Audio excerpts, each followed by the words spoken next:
Ready to go. Okay. Good morning, everybody, and welcome back.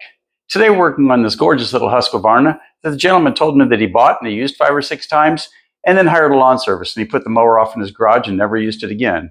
And it's been sitting there a couple of years, and now we need to spruce it up a little bit and get it running. So if you find a deal like this where you've got a mower that's just been sitting around for a while and it's a good looking mower, go ahead and grab it, because it's always an easy fix to get them up and running like new again. So all you new people out there, go ahead and subscribe. It's free, and that's what we're working for. So let's get started. So you can see it's a good looking little motor. First thing we're going to do is pull the air filter off, and then pull the carburetor off and drain all the gas after we do that.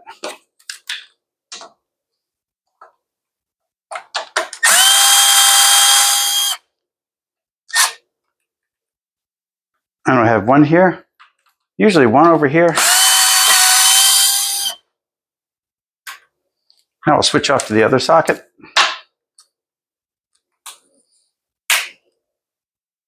And get these two. And that's just how easy these come off. Now if you're doing this, having a magnet like this, or a magnet of any sort to hold all your parts, will save you a lot of aggravation later. So when you're putting it back together, you might not realize it if you've got one screw missing, where if you've got them all on a magnet like this, then of course when the magnet's empty, you've got all the screws in. Okay, now next thing we're going to do is just wiggle the carburetor around a little bit. Just a little bit. Now, on this one in particular, the linkage is a little bit hairier than normal. You can see the spring is actually carburetor to carburetor, so you don't have to worry about it. But we're going to have to pull the fuel line off before we continue. Now, I always tell people, don't use the old fuel over again. If you pull the fuel out, go ahead and throw it away. So we're going to take this one. We're going to pull the little clamp off to the side.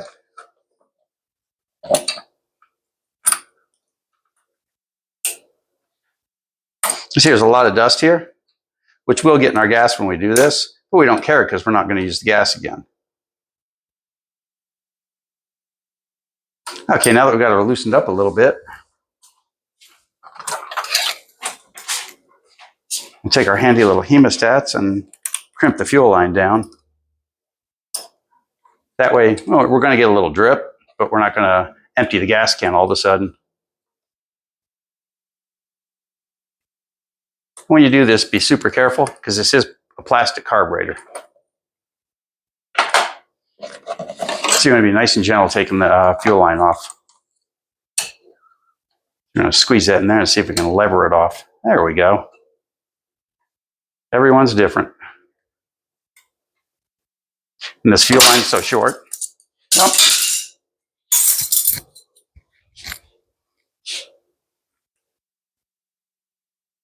Lost a little bit, but not too much. We'll use that to clean the cart later.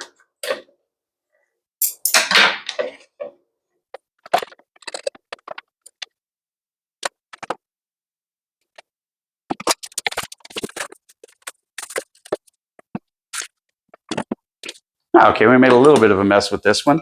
Got it all cleaned up. Gave me a chance to wipe off the side of the mower. You always have to look at the bright side. Now, when you take the linkage off, you want to be gentle. It will come off easily when you hit just the right angle. So we're going to roll it this way first and pull the top off. And now we can roll it that way and pull the side off. Now we've got our carburetor free. Now, I see people, like when they clean the carburetor, they spray the outside of the carburetor. If your linkage is working correctly, spraying the outside of the carburetor is just for looks. It doesn't help you at all. So now we're going to take a look. We got a good O-ring here. So let's get in here and take the jets out. Now we get to go over what actually happens on one of these carburetors. When you leave old gas in it, you can corrode the internal parts, and it'll just gum up in general. Now with one of these plastic carburetors, you've actually got a lot of advantages. So we're going to wedge that screwdriver in there. And what that's doing is just giving us this little crack that we can get this one in, and we can use it to pop the ball off. There we go. This ball's held in with an O-ring. They can make it difficult to work with.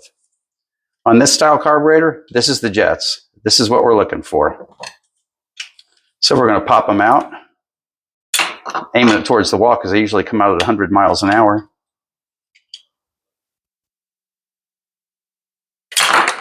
Like that.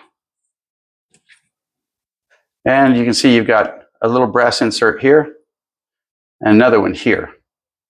This sits underneath the fuel level at all times. So if you leave old gas in it, this one's going to get completely polluted. So let's clean her up real quick.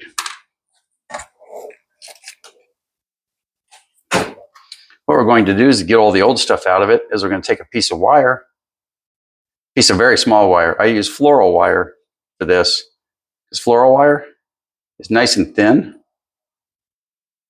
And when I pushed it in, I felt a lot of obstructions. So I'm absolutely sure that that was our problem. That's why she wouldn't start. Now we're going to go to this top one and do the same thing. This one usually doesn't clog, but we do it anyway just for good housekeeping. We've got it apart, and we'd hate to take it apart and find out this is the one in the world that did clog after we got her all back together. Let's see what we got. Now I'm blowing on them.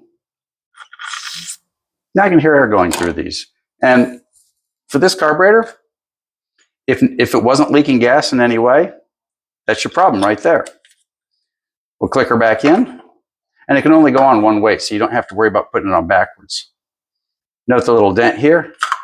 So we're going to put this way so that little dent lines up, because that's the little valley that the jets sit in.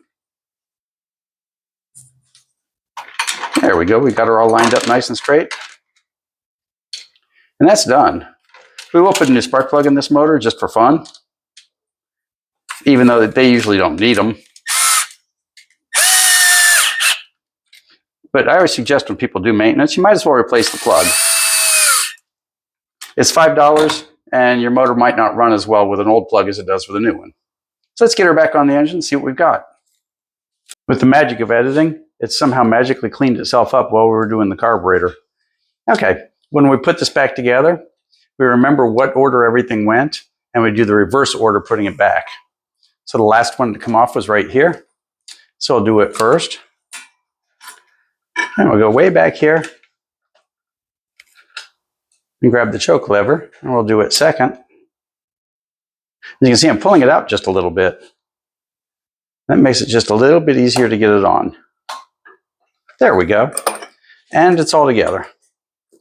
Now we're going to go ahead and, before we push it into place, we're going to get our fuel line like that. There we go.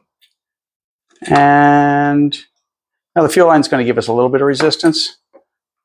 There you go. Now it shouldn't give us much at all.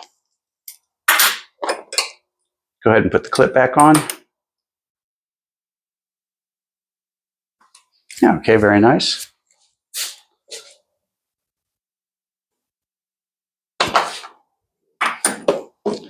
And now, remember, take your time, be gentle. When it goes right into the right spot, it'll fall right in. And with the fuel line pushing back and everything, it might fight you a little bit. As you can see, there she goes. Perfect. And you can feel her slide right back into place. So now all we have left is to put the airbox back together, and we're done.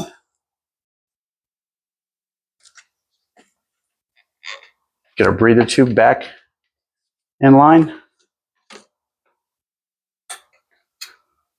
As I gave you a slightly higher vantage point for putting it back together, so you can see all the little details. There you go. Now let's put the screws back in and we're complete.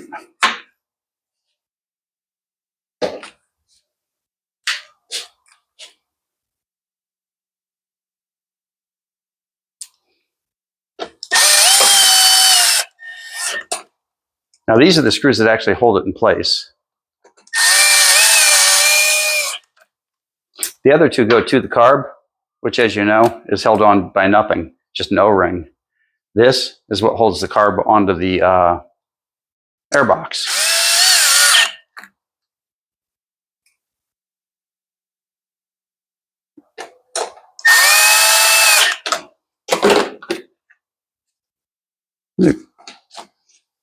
Got a better air filter on her.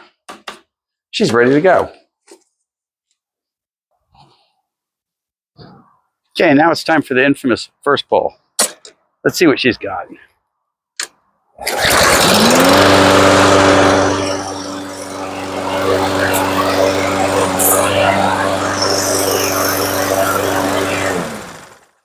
That sounds perfect. There's nothing to touch on this one. That was nice and easy. When a mower sits for a long time like that one did, even though it's in perfect shape, they're just not going to start anymore. What you want to do is you want to go ahead and drain all the old gas out, get the old gas out. If the fuel line needs replaced, it's 1/4-inch fuel line that you can buy at any car parts store. Clean the jets in the carburetor. In the case of the EX motor, or almost all the modern Briggs motors, it's going to be that little white sleeve that pops out of the bottom of the carburetor. Clean the holes out really well with a wire, and you're good to go. This one, I spent about 5 minutes maybe working on the entire thing. Super easy. Remember to take your time and take lots of pictures taking it apart, and it'll go back together just as easy as you can imagine. So, all you new people out there, go ahead and subscribe. If you made it this far, you might as well, and it is what we work for. So, thanks for watching, and we'll see you next time.